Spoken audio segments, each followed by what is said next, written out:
It's news time. Information is power. Be current. The news headline.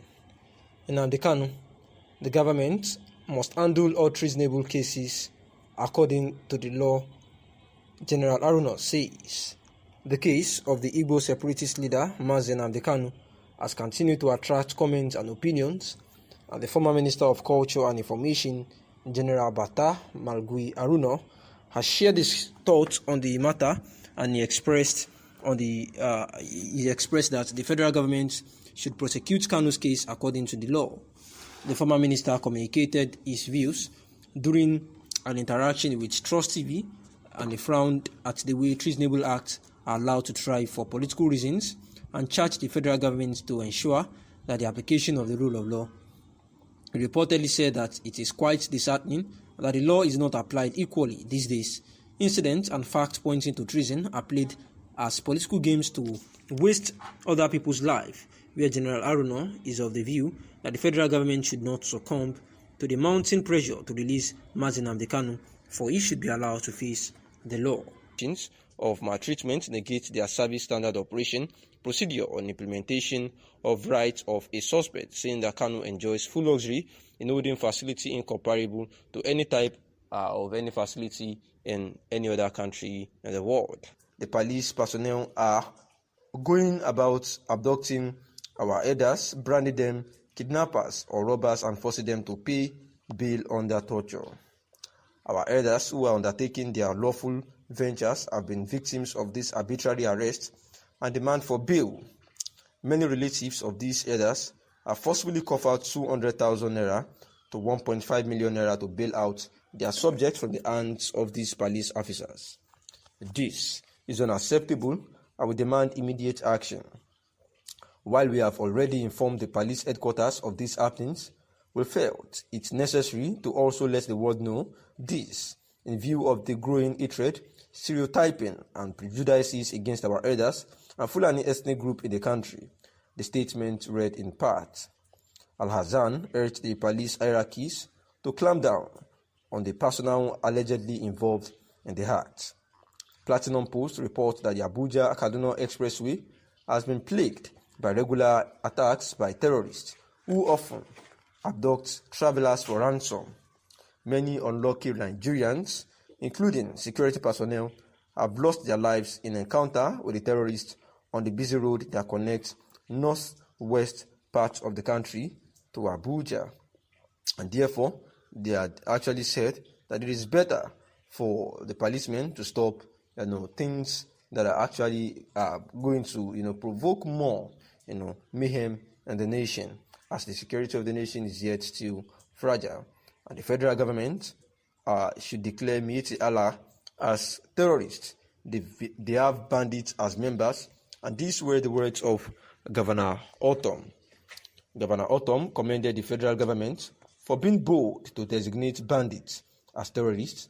Benue State Governor Samuel Autumn has asked the federal government to include Miyetti Allah Kauta, or the Miyetti Allah Cattle Breeders Association of Nigeria, MACBAN, and Fulani Nationality Movement, FUNAM, on the list of terrorist groups in Nigeria. We recall that the federal government, through the office of the Attorney General of the Federation, had approached a federal high court sitting in Abuja to designate bandits as terrorist organization, which the court obliged.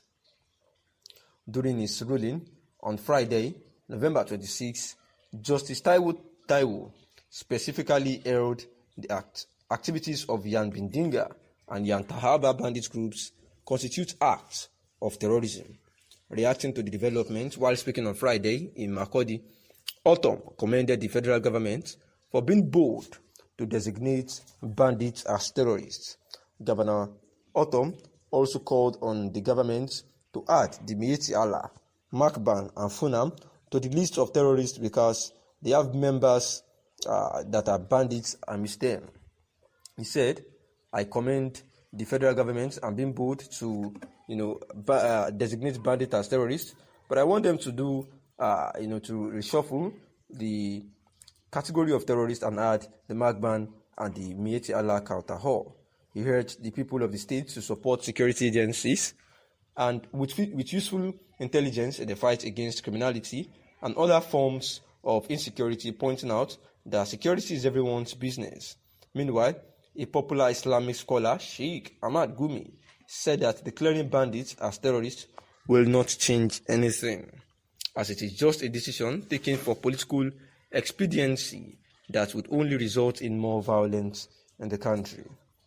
However, Sheikh Ahmad Gumi had actually said also that he would not be visiting the bandits anymore or trying to have anything do with them, because for the fact that they have been designated as terrorist organization, anything that has to do with them will be tagged that he is supporting terrorism, and therefore for him to be free from things or issues like that, it is better that he stays clear from the bandits. And the Fulani elders had also raised alarm that their members are being killed unjustly in some parts of the south of the country, where the chairman of the Kogi State chapter of the Fulani group, Adamu Tuko, raised the alarm during a protest at the National Human Rights Commission NHRC Friday in Abuja. Demanding justice, he said that their members committed no offense. They should, and those that have been arrested, those are supposed to be arrested, are just being killed for no reason. Where Tuko appealed to the commission and the government to come to their defense and ensure that they got justice. Responding to the executive secretary of NHRC, Tony Ojukwu, said it was disheartening that Nigerians could not leave their fellow brothers and Nigerians in peace, even when the law permitted such. While appreciating the members for bringing their complaints to the commission rather than taking the laws into their hands, he promised to ensure that the culprits were arrested and prosecuted.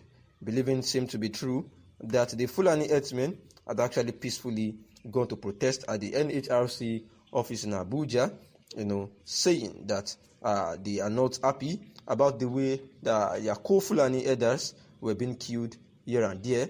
And we know that Saleh Al-Hazan, who happens to be the Mieti Allah Kautaho secretary, had also complained about the manners of which their people have been arrested, killed, and also even those arrested being charged enormous cash to be granted as bail, ranging from about 500,000 naira to 1.5 million naira.